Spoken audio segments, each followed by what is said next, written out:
Okay.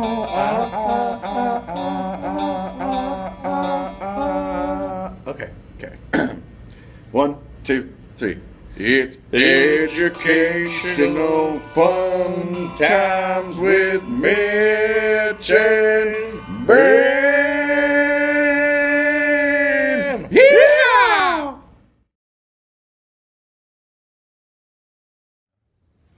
Hello, everyone, and welcome to Educational Fun Times with Mitch and Ben, episode number 7. 5 and 2. 7. 7. There we go. Ben, would you like to introduce what we're talking about today? All right. So today we're going to talk about some books that we read. 2 and a bit. 2 and a bit? I read 1. Mitch read 1 and a little bit. No, I haven't really read it. Oh, he's just going to talk about it. But anyway, we had to read these books for one of our educational math classes. At first, I wasn't really keen on the idea because I don't like reading. And it was supposed to be a textbook. Yeah, it was just a messy situation. But it turned out to be a pretty good book. And I think Mitch's was pretty decent as well, too. Mine was really good. You know, I can start talking about mine first. Sure. So the book I read was called Teaching Mathematics with an Emphasis on the Diagnostic Approach.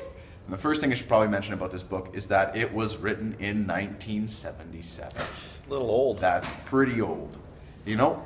But I figured, you know, we can't move forward unless we learn about our past. So I figured this would be a good book to start with. And the diagnostic approach was something I wasn't familiar with, so I wanted to get to know a bit more about it. And I was pleasantly surprised to find that the book was actually written in a way that was really easy to read and really engaging. And I had no trouble reading it.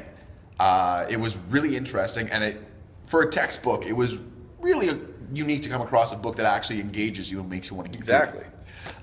So the book focuses on the diagnostic approach, which I don't want to get into a whole lot, but I just want to talk about a few of the things. The first part was that I really found it interesting that they talked about a certain problem that was in 1997 that, I'm pretty sure it's still a big deal today, and I know it is. And it's the use of calculators. So I found that really funny that they started talking about what about kids using calculators is one of the big things in here. So you know what, I'll just briefly describe what the diagnostic approach is. Do what you gotta do.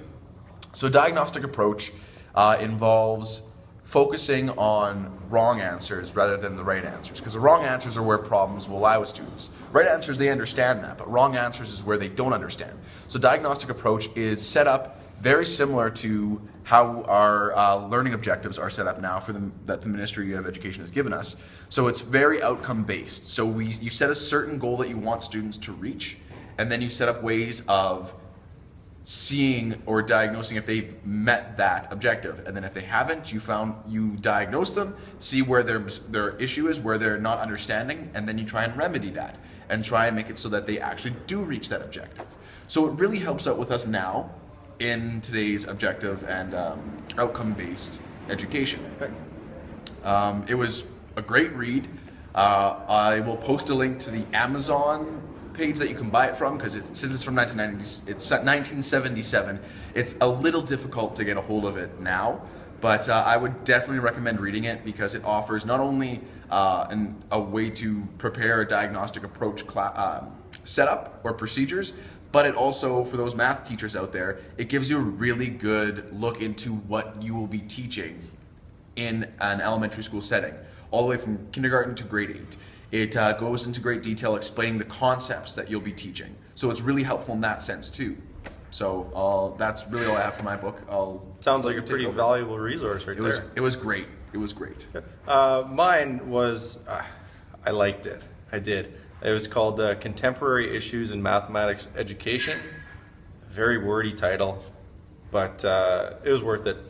It goes through a series of case studies and essays by educators and people in the education field and in mathematics. And the overarching theme in the book is with issues in math teacher education. So what we're going through right now. So very important. It says that 80% of math majors in math education would not even consider going on to like a math degree or a math master's because they're not confident in their skills. They don't know what they're doing, and I can vouch for that. I think we're both part of that 80%. And so what the book offers up is a solution to that, of creating a separate track for specifically math teachers instead of the completely irrelevant math courses we have to take now that we'll never use, that we'll never teach, and specifically teaching us what we'll be teaching. I thought that was a fantastic idea, something that should definitely be implemented, but the problem with getting that into universities and colleges is money, and money is always the problem. I talk a lot about this. I actually just wrote a blog entry last week. I commented. You did comment on it. Thanks did. for that. I'll throw in a link to my blog comments. I'll throw in a link to the book. This one's free. I found it online. I'm not sure if that was right, but I found it for free. Yeah, that's all I got to say for that right now. If you want to read more, check out my blog. Posted below. Now, I'm starting to have some free time coming up now, so I came into this book called Causes and Cures in the Classroom. I'm hoping it will flip around for when we're finished this video. Looks backwards to us. It's backwards to us right now. But yeah, it's Causes and Cures in the Classroom. And it basically talks about, from what I've read on the back cover, it talks about different problems that you could experience in the classroom, behavior and academic problems, and then it offers some solutions to it. So I'm really interested in reading this, and I'll probably post a blog post about it afterwards. So if you want to keep an eye on my blog posts, there'll probably be one coming up within a month, depending how fast I read it. But yeah, I just think it's going to be a really interesting read, and I'm looking forward to learning more about, I learned about the diagnostic approach, which was solving some problems, academic issues.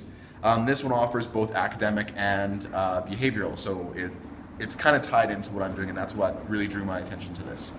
So yeah, keep an eye out for my blog post on that. Tell you, Mitch, you're a lot more ambitious than I am. That thing would just sit on my shelf. You know, I try. I might just take a picture of it and put it on my blog post. That's about it. You could. I could. I might. You could. Anyway. Well, that's all we have here today from Educational Fun Times with Mitch and Ben. In a very gloomy, dark hallway right now. Yeah. It's kind of like a jail. A little bit. But we're all right. We're safe. Hopefully we'll be somewhere brighter next time. Yeah. Until then, hope you guys have a good week. Yeah. A good life. Just a good life. You never know if we're going to post again. But Yeah. we will. We will. Next week. For sure. All right. See you guys. See ya.